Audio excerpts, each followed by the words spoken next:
Hi, my name is Kelly Samuel. Welcome to my channel.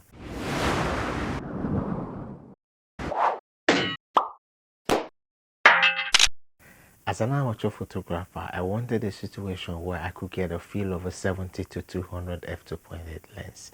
I have a Canon APS-C camera and I cannot easily afford the 70 to 200 f2.8 lens because the cheapest or the second-hand version of that lens will cost you about £300. That is the range that lens will be: 300, 350, 400. So I couldn't afford that lens. I was looking into the market. If there was a lens that could give that feel, somehow I came across the 50 to 150 f2.8 lens by Sigma. That lens was introduced into the market sometime in 2006. And when that lens was introduced, they wanted a situation where they gave a feeling of a 70 to 200 f2.8 lens to the APS-C owners. They wanted APS-C owners to go for that lens, test it out, and get that kind of bokeh that the 70 to 200 would give.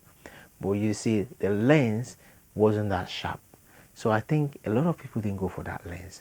Now Sigma brought in a second lens again sometime in 2008. The second version of the 50 to 150 f2.8 lens was introduced in 2008. That lens also struggled in the market. Then in 2013 they brought the third version.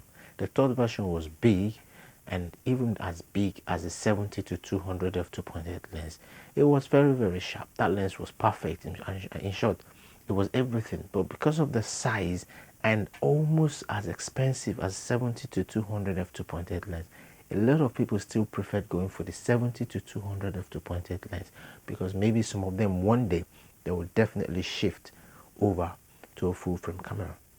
Now with me, it's my own Sigma 50 to 150 f2.8 lens that I bought last year. Now I'm keeping this lens. I'm not going to be selling it off immediately because I bought it for about £150. I was lucky. I saw it on eBay and I bid for it, and that bid ended at 150 and I won that bid. But recently I've been seeing this lens for about 300. In short, the cheapest I've seen was 250. I see 300, 350 used. Now if you ask me,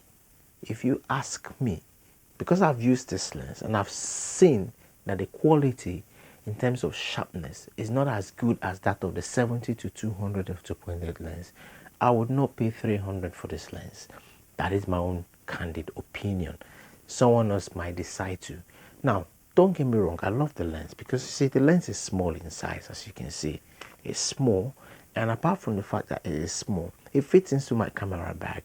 It's f2.8 lens, 150 to 250 to 150. If you see this lens less than £200 and you think you can afford it, go for it. But if you see it for 250, add £50 and go for the 70 to 200 f2.8 lens. That is what I'd have to say. I've got sample pictures that I would show anyone wishing to get this lens. Take a look at my sample pictures and tell me what you think, because at the end of the day, we're all trying to save something out here. We are not going to be spending money. See, if you're an amateur photographer, you're not a professional photographer, you're an amateur photographer, you have an APS-C camera, this is the lens you should go for.